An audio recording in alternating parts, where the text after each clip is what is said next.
Hallo und herzlich willkommen am Fliegerhorst Hinterstößer in Zeltwig, der Heimat des Eurofighter Typhoon 2000 des österreichischen Bundesheeres, und herzlich willkommen im 21. Jahrhundert. Mein Name ist Patrick Wöss, bin vom Dienstgrad Herr Oberleutnant, 30 Jahre, und ich bin Einsatzpilot am System Eurofighter. Ich darf euch heute auf einen Rundgang um den Eurofighter mitnehmen, schauen, wie der Eurofighter ausgestattet ist, was man alles so sehen kann, wie er funktioniert. Grundsätzlich darf ich mal sagen zum Eurofighter, er ist ein Kampfflugzeug der 4. Generation und er ist ein Swing-Roll-Fighter. Swing-Roll bedeutet das, dass der Eurofighter gleichzeitig in derselben Mission Luftziele und Bodenziele bekämpfen kann. Es ist quasi ein Flieger, der alles kann. Und damit man alles kann, braucht man sehr viel Ausrüstung. Und diese Ausrüstung sehen wir uns jetzt in einem Rundgang an. Der Eurofighter ist grundsätzlich ein Fly-by-Wire-Flieger. Das heißt, es gibt keine Steuerstangen mehr, wie man sich das vorstellt. Der Pilot ist mit Steuerknüppel nicht mehr starr mit den Steuerflächen verbunden. Das heißt, der Computer oder der Flieger wird nur noch durch Computer gesteuert. Der Eurofighter ist im Unterschallbereich ein sehr labiles Flugzeug. Das braucht er auch, damit wir im Luftkampf schnell um die Kurve kommen und damit wir da siegreich hervorgehen. Im transsonischen Bereich, sprich im Bereich um Mach 1, um die einfache Schallgeschwindigkeit, wird er dann indifferent, und im Überschall ist er dann sehr stabil. Das brauchen wir vor allem, wenn wir lange Strecken zurücklegen und sehr, sehr hoch fliegen. Und jetzt schauen wir uns an, wie der Flieger das macht und was wir dazu brauchen. Aufgrund der hohen Agilität des Fliegers und der daran einhergehenden Labilität ist es für den Flieger sehr, sehr wichtig, dass er immer weiß, wie hoch das er ist, wie schnell das er ist und wo er ist. Aufschluss darüber gibt den Flight Control Computer, sprich den Computer, der den Flieger aktiv steuerbar hält und stabil hält. Diese Geräte hier, das sind die sogenannten ADTs, die Air Data Transducer. Der Eurofighter hat 4 davon und nimmt aus der Luft alle Daten, die er braucht. Das Flight Control System, sprich das System, das den Flieger am Fliegen hält, ist vierfach redundant, es ist quadruple redundant, besteht aus 4 Computern, und wir können 3 Computer ausfallen und der Flieger fliegt immer noch. Also er ist sehr, sehr resistent gegenüber Ausfallserscheinungen. Des Weiteren sehen wir hier gleich hier vorne die Triebwerkseinlässe. Wir haben 2 Triebwerke, 2 Eurojet Triebwerke mit jeweils 55 kN Schub und der Möglichkeit, noch den Nachbrenner zu zünden. Der Nachbrenner ist nichts anderes, wie dass der Flieger viel, viel mehr Leistung bekommt. Wir kommen dann von 55 kN auf 90 kN. Das sind mal 2, 18 Tonnen Schub. Man kann sich das so vorstellen, wie wenn man im Auto sitzt und man drückt das Gaspedal ganz durch und man hat auf einmal doppelt so viel PS. Und damit man sich das besser vorstellen kann, unsere Straßen-PS von den Triebwerken wären ungefähr 150.000 Auto-PS. Das ist sehr sinnvoll für den Luftkampf, für das, dass ich Höhen schnell erreiche. Und das brauchen wir vor allem in der täglichen Luftraumüberwachung, dass wir eventuelle Zielluftfahrzeuge schnell interceptieren, sprich schnell beanzahlen können. Zu den Triebwerken. Wir können 5 Tonnen Sprit im Flieger mitnehmen. Der Flieger hat ungefähr 11 Tonnen als Leere. Er kann maximal 23,5 Tonnen schwer werden. Mit 5 Tonnen internen Kraftstoff haben wir dann nur 7,5 Tonnen zur Verfügung, welche wir auf dem Flieger als Außenlasten draufhängen können. In Form von Marschflugkörper, intelligenten Bomben, sprich JDAMs, Paveways, Mittelstreckenraketen, Kurzstreckenraketen und natürlich die Bordkanone. Und diese schauen wir uns in weiterer Folge an. An der linken Seite des Rumpfes befindet sich unsere Maschinenkanone. Es ist eine integrierte 27 mm Kanone. Wir haben 150 Schuss mit und die Kadenz sind ungefähr 30 Schuss in der Sekunde. Das heißt, die Kanone schießt sehr, sehr schnell. Das brauchen wir vor allem, um Ziele im Luftkampf bekämpfen zu können. Des Weiteren haben wir an der Unterseite des Flugzeuges, sprich an den Tragflügel, als auch am Belly, am Bauch des Fliegers, 13 Aufhängepunkte für diverse Außenlasten, die wir transportieren können. Gesagt, es ist angefangen vom Marschflugkörper über Raketen, Bomben bis hin zu Außentanks. Wir haben 5 Tonnen Sprit innen und können nochmal 2 Tonnen Kraftstoff an den Außenlaststationen tragen. Das ermöglicht uns eine Flugzeit von über 3 Stunden. Hier auf der linken Seite sehen Sie den IZPL. Hört sich sehr kompliziert an, ist es aber nicht. Das ist einfach eine Aufhängung für die Hauptbewaffnung in unserer friedenszeitlichen Luftraumüberwachung, nämlich den Air Policing. Das ist die IRIS-T, eine hitzesuchende Waffe, ein Infrared Imaging System Tail Thrust. Das heißt, man kann sich das vorstellen wie bei Top Gun. Jetzt mal, wenn der fliegt und er hört so einen Ton, wenn er den Gegner bekämpfen will, das ist genau diese Waffe. Das heißt, ich brauche einen Ton, der Suchkopf braucht einen Ton und danach trifft er auch. Weiters ist auf diesem IZPL sind unsere Gegenmaßnahmen montiert. Wenn man unten reinschaut, da können wir noch dann reinschauen, sind die sogenannten Chefs installiert. Chefs sind nichts anderes wie Aluminiumbeutel, die ausgestoßen werden von uns. Die haben dieselbe Radarsignatur wie der Flieger und schützen uns davor, von Radarwaffen getroffen zu werden. Weiter innen haben wir noch Flare-Aufhängungen. Flares sind gegen hitzesuchende Raketen. Das sind Phosphorkugeln, die wir auch auf Befehl ausstoßen können. die ähnliche oder dieselbe Hitzesignatur haben wie die Triebwerke vom Flieger und somit die feindlichen Raketen täuschen können. Weiters haben wir am rechten Wingtip, nämlich hier drinnen Towing Decoys nennt man das. Das sind Täuschkörper, die wir ausstoßen können, die dann mit einem Seil am Flieger nachgezogen werden und ein zweites Ziel simulieren. Das heißt, wir sind damit fähig, eine Waffe abzulenken. Die kommen hier hinten raus, wir ziehen sie ein paar 100 Meter hinter uns her und die Rakete wird somit getäuscht. Zum Ausstoßen der Flares, sprich zuerst der Jeffs, die schmeißen wir hier raus, sprich gegen Radarwaffen verteidigen wir uns hiermit oder hiermit und gegen Infrarot suchende Waffen haben wir die Ausstoßöffnungen da unten genau beim Fahrwerk. Des Weiteren, wie gesagt, 13 Aufhängepunkte, wir haben Supersonic Fuel Tanks, das heißt, wir können auch mit den Außenlasten in den Überschall gehen. Das ist für den Flieger überhaupt kein Problem. Aufgrund der enormen Stärke der Triebwerke und der aerodynamischen Eigenschaften ist es in den Überschall gehen ganz, ganz einfach. Es ist für uns tatsächlich nur eine Zahl, es passiert im Cockpit relativ wenig. Der Flieger gleicht das aufgrund seiner Sensoren und mit den Computern aus, dass für uns permanent ein angenehmes Fluggefühl entsteht. Das Gute ist auch, wir sitzen vor den Schall, das heißt, wir hören den Überschallknall nicht. Als nächstes befinden wir uns am Leitwerk. Grundsätzlich haben wir hier den Exhaust der Triebwerke, das heißt, hier wird einfach die heiße Luft, nachdem sie verbrannt ist, wieder ausgestoßen. Des Weiteren befinden sich hier hinten drinnen unser Fallschirm, unser Bremsschirm ehrlicherweise und unser Fanghaken. Der Eurofighter kann auf verschiedene Arten zum Stillstand gebracht werden. Natürlich beim Landen mit den Wheel Brakes, sprich mit den Bremsen, wie man es vom Auto gewöhnt ist, dass man einfach in die Bremsen steigt und der Flieger wird langsamer. Die zweite Möglichkeit ist, dass wir hier einen Bremsschirm auswerfen, der geht dann hinterm Flieger auf und funktioniert quasi wie ein Fallschirm, nur in der horizontalen Ebene. Und das dritte ist hier unten, ist ein Haken drauf. Wir haben in Zeltweg 2 Fangkabeln. Das heißt, wir können mit dem Eurofighter so landen, wie ein Kampfjet auf einem Flugzeugträger landet. Es kommt ein Haken herunter, wir gehen ins Seil und stehen dann innerhalb von wenigen Metern.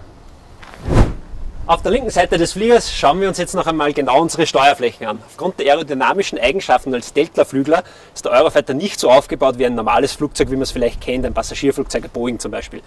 Der Eurofighter hat eine Finne, ein Seitenleitwerk, über dem wir uns über die Hochachse stabilisieren, das heißt, der Flieger wird zum Gieren gebracht. Des Weiteren haben wir kein Höhenleitwerk. Der Flieger hat hier an den Tragflächen-Hinterseiten 2 Klappen montiert, die fungieren gleichzeitig als Höhenruder, Querruder und als Landeklappen. Das heißt, der Flieger, der Flight Control Computer, wenn ich einen Input gebe, zum Beispiel ich möchte nach rechts rollen, sucht sich der Flieger die Steuerflächen aus, die er gerade dazu braucht und steuert diese an.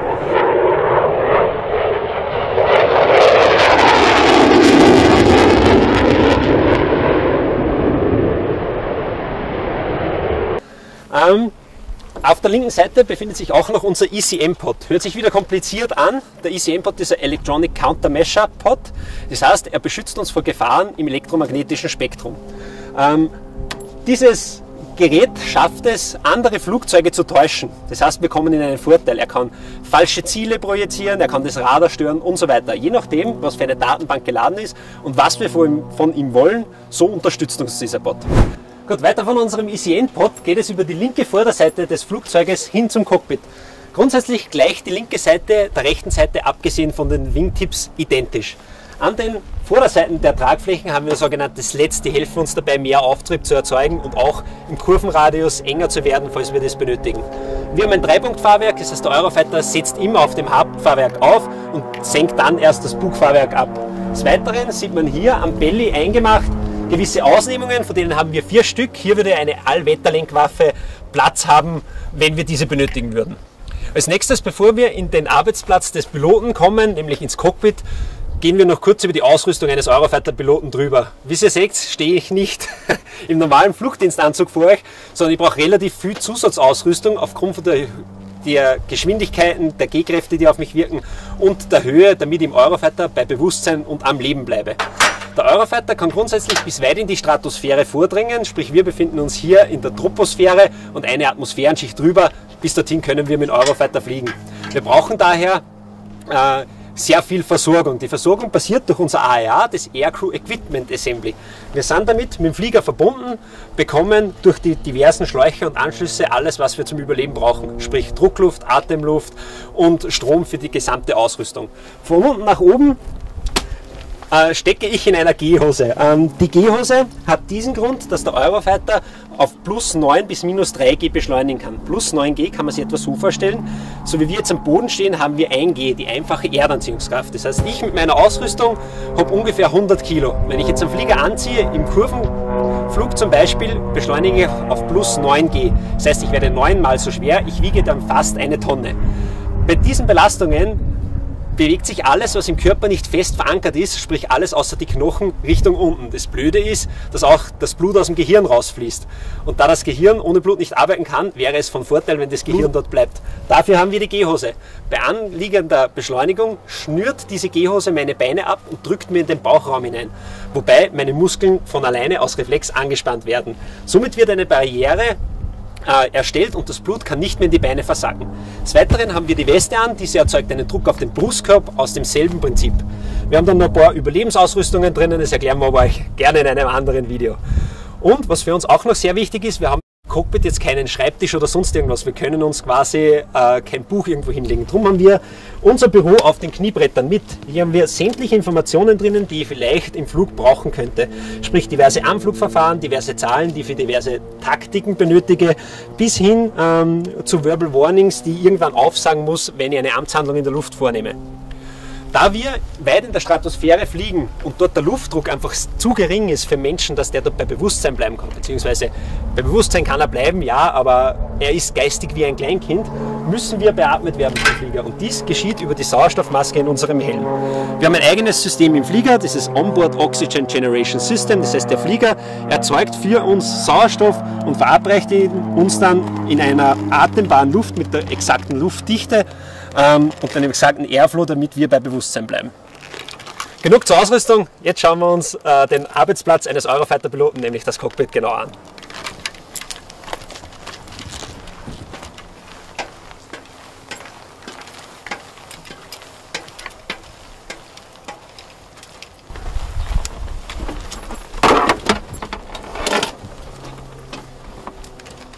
Gut, herzlich willkommen im Cockpit des Eurofighters.